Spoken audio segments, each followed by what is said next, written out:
Okay, so let's go straight to the breaking news right now. Out of Brussels, UK Prime Minister Boris Johnson tweeting that a great new deal has been reached with the European Union for Brexit to happen. That is the exit of the UK from European Union on the 31st of October.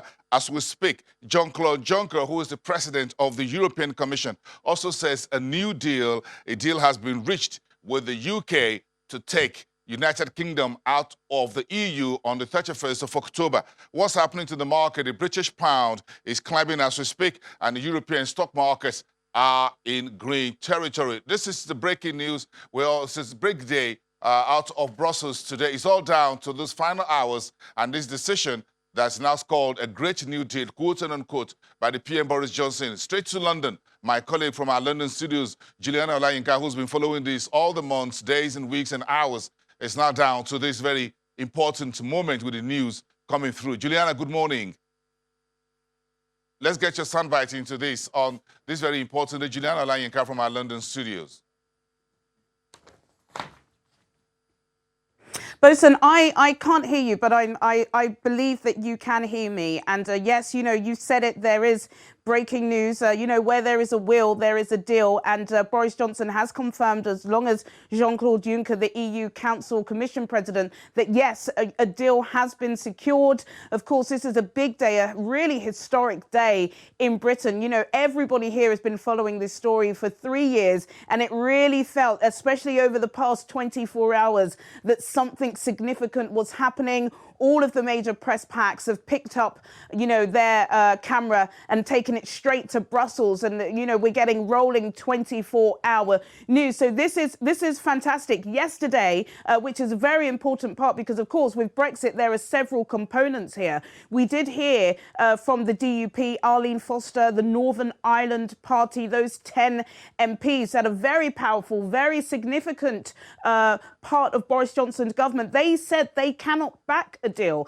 So it's really interesting. Yes, it's a significant movement and development, but there is so much more to be done. Of course, one of those things that have to be done is that Boris Johnson needs to get the backing from MPs here in the UK, which he doesn't have at the moment. He doesn't even have the backing of all of his Tory MPs. So, yes, big development, but there's so much more that needs to be resolved.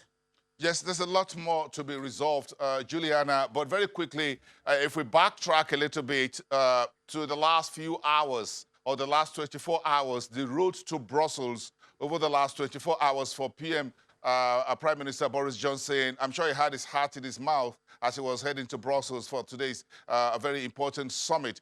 Everyone will still be digesting what is in this new deal, as it were, as it's a breaking news. So if you recap the last 24 hours or so for us, do you think this has been a major hard work for the Prime Minister to secure with Brussels?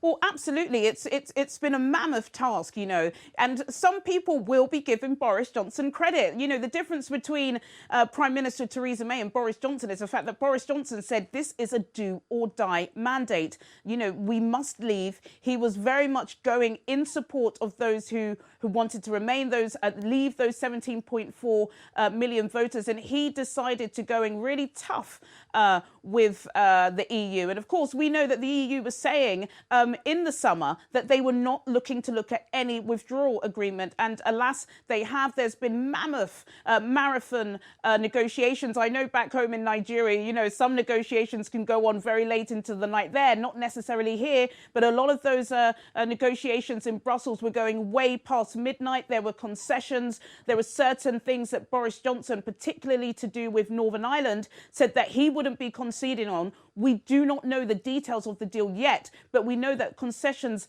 have been made on both sides. Macron, France being one of the strongest economies in the EU, he was really tough, very tough with his words, even standing next to Boris Johnson, said he wouldn't be conceding. Last night, Macron had a joint press conference with Angela Merkel, and they said they did see light at the end of the tunnel. Leo Varadkar, the Irish Taoiseach, the Irish Prime Minister, he also also said that he could see a pathway to a deal. So, you know, the last 24 hours have been very speculative, very high intense, very lots of scrambling around, because as well, as I've said, and this is very significant, very important, the fact that, of course, he has secured that deal with the EU, but most importantly, he has to secure the deal with MPs. Theresa May managed very early on in the game, before the first withdrawal agreement date of March the 29th, to get a deal. She didn't get it through MPs 3 times.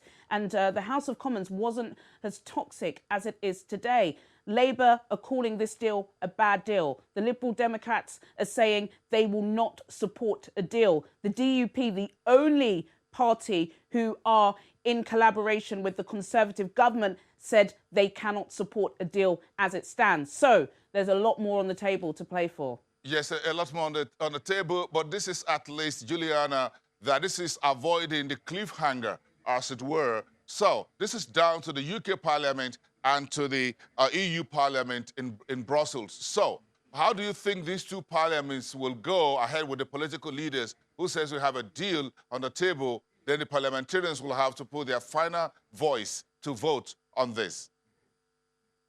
Well, it's quite interesting, isn't it? Because, you know, they're saying that there's a deal yesterday. We know that there was a group of cross-party politicians. So these are politicians that make up the Labour, the SNP and all the minority parties in the House of Commons. We know that they travelled to Brussels yesterday and they were speaking to many EU diplomats. And what they were saying is, don't give us a deal now. Give us an extension. They were saying it's impossible without a legal text, a full legal text, to make a deal so quickly. Please give us more time. So there could be, there could potentially be these kind of discussions taking place at the moment. And we also know as well, there are some people, yes, Boris Johnson is in Brussels, but there are some significant members of the Tory government who are in the UK, and they'll be speaking to different packs, if you like, different cliques within the House of Commons trying to get their votes.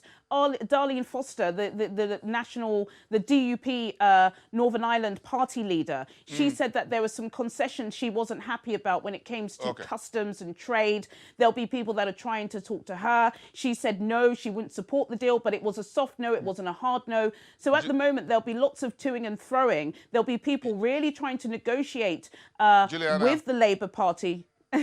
And several other people. It's a big story, Bosun, as you can tell. You got a lot to break. To all the stories just very short in the news wires. I'm sure you have a lot of phone calls to make and read up and all of that. Get back to us at 1:30 for this breaking news. Thank you so much, Juliana Olayinka. I'll be back at 1:30 on the breaking news. UK, EU reaching a Brexit deal. Prime Minister Boris Johnson says it's a great new deal. What?